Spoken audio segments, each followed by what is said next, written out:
with me. Come on, come on, come on. Come on, come on, come on. Come on. Hey, this your boy Pharoahe Monch, South Suicide Queens in the building.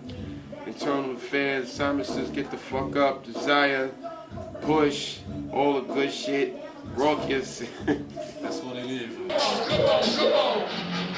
Hey, get the fuck up. Hey, Simon says get the fuck up. Throw your hands in the sky. Brooklyn in the back, shoot crash on what's up. Girls, hold them today. Fuck I say, hold them today. See people, people, food, that action in the middle. Come with it. Hamburg, Hamburg, have you heard? Let's talk about like the history, like how you connect with Prince Paul, about your hit song Simon Says, and about your collab with Styles P on that My Life joint. That shit is crazy, man. How did everything happen? I mean, it's a simple story. We was in high school together, you know, and the school was heavy with hip hop. You know, Percy P went there, Havoc and Prodigy went there, and Kwame went there, and it was just laden with, you know, a lot of music and a lot of art. So kind of pushed in that direction, even though we were artists. And started doing demos that was bullshit, like everybody else's. I took them home and listened to them, and it was just like, this is the wackest shit ever. Luckily, we both was able to listen to the demos and be like, this shit sucks. Like, you play that and then you play this, and it's not that. You know what I mean? So we started working on it, and I would say, like, real quick, you know, it was different then. We would like copy down labels and send our shit and just go up to the address and give people real hustle, shit. real hustle. And we had a deal really quick, like, again, a couple of deals. It's just that we've always probably chose the wrong label or whatever. So you know, we did 3 records under Organized Confusion. After the last one, I was a little exhausted with that process and wanted some time off. And in the time off, I found that I needed to say some things that were pretty personal. I thought it would be unfair to ask him to rhyme about this dream that I had, you know, or whatever. So I was like, you know, I got some things I need to get off my chest.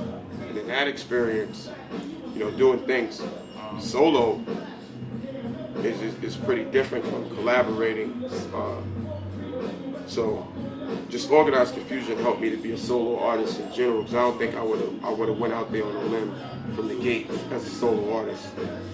And Raucous, incredible label, you know, got up there with the likes of the early Def Jam shit, with the talent that they had amassed on the label, with Company Flow, you know, Mos and Kweli and Eternal Reflection and Black Star and, you know, Shabam and all the compilations they were putting out. And the way they were putting out records really gained a lot of attention.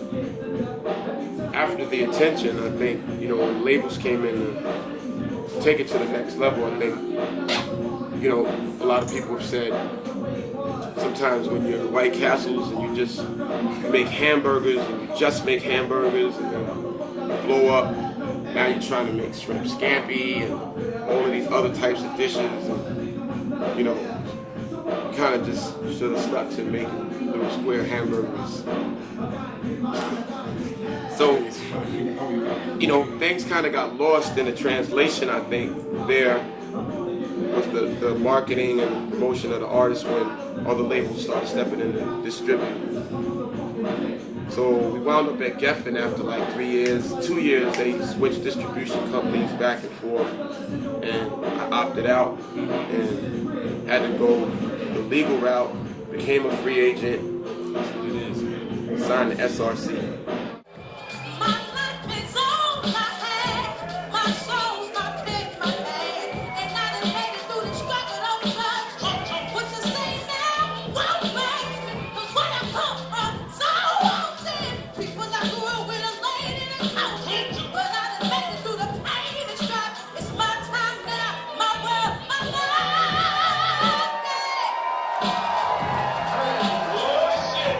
Let's talk about your album, because I know you worked a long time on your album, like 7 years or something.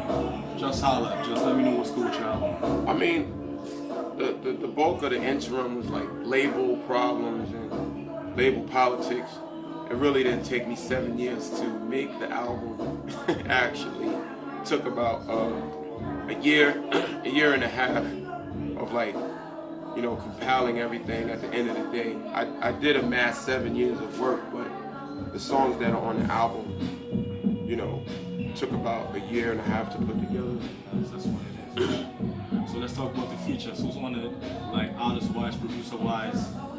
Producer-wise, it's really heavy. I think the biggest move I made was working with Mr. Porter, Denon Porter, in terms of like just overseeing what the whole project was about and having an extra set of ears and set of eyes to take the project where I envisioned it to go. And I think Mr. Porter is that dude. Like, I don't think he promotes himself like a lot of other producers, but you know, he's done a lot of platinum successful records, and he has a great ear for completing records. It's not just, you know, someone who will give you a beat, CD, and you do what you do, and then you send him the mix, and it's all good. He'll see a song through and produce a record, yeah, and that's what I was looking for, producers.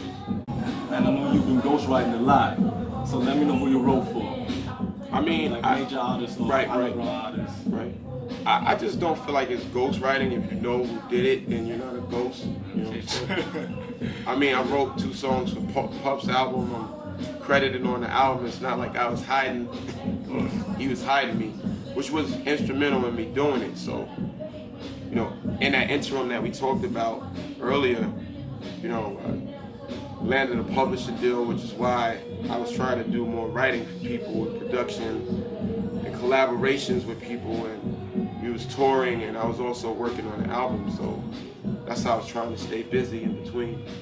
Hey, we go uptown, bring on, Long Island, shit on, Hamburg,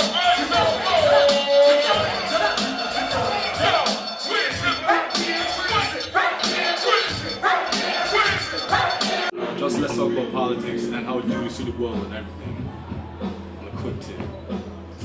I mean, you know, it's a two-sided coin, and it's the perspective that you look at things. You know, you can't look at the world with a bleak, you know, perception all the time either. But at the same time, you can't be closed-minded to, you know, the reality of what's going on. And I think, you know, people need to be more mindful of world politics, not just American politics. Just being here in Germany and in Europe for the past 2 weeks, you get to see a different perspective than the American perspective on politics. And you know, it's real. The election's coming up, and I think you know, a lot of people are involved in the voting process, of course, but I think for a lot of Americans, they're disappointed in the way the government has been doing things concerning the war, concerning health care. It's a bit disappointing, and so you get a bit discouraged, and we need a bit of hope thrown into the mix, especially in America, but I would definitely have to say worldwide with the issues that's going on. Afghanistan, Pakistan, and just Africa, and just in general, you know. So I absorb all that stuff in my body chemistry, but I try and keep it to a limit because it brings you down, and you have to be objective as well. So. And what can I expect, like in 2008, from Pharoahe Monch? We going back straight in the studio when we get back to the States. Yeah. I'm hooking up with Lord Finesse. I'm hooking up with Pete Rock. All the like great. I want to hook up with like all the great producers of the golden era. That's what it is. And work on some music, yeah. Some good music, man. That's what we're about. Hey, good looking out. Thank you, man.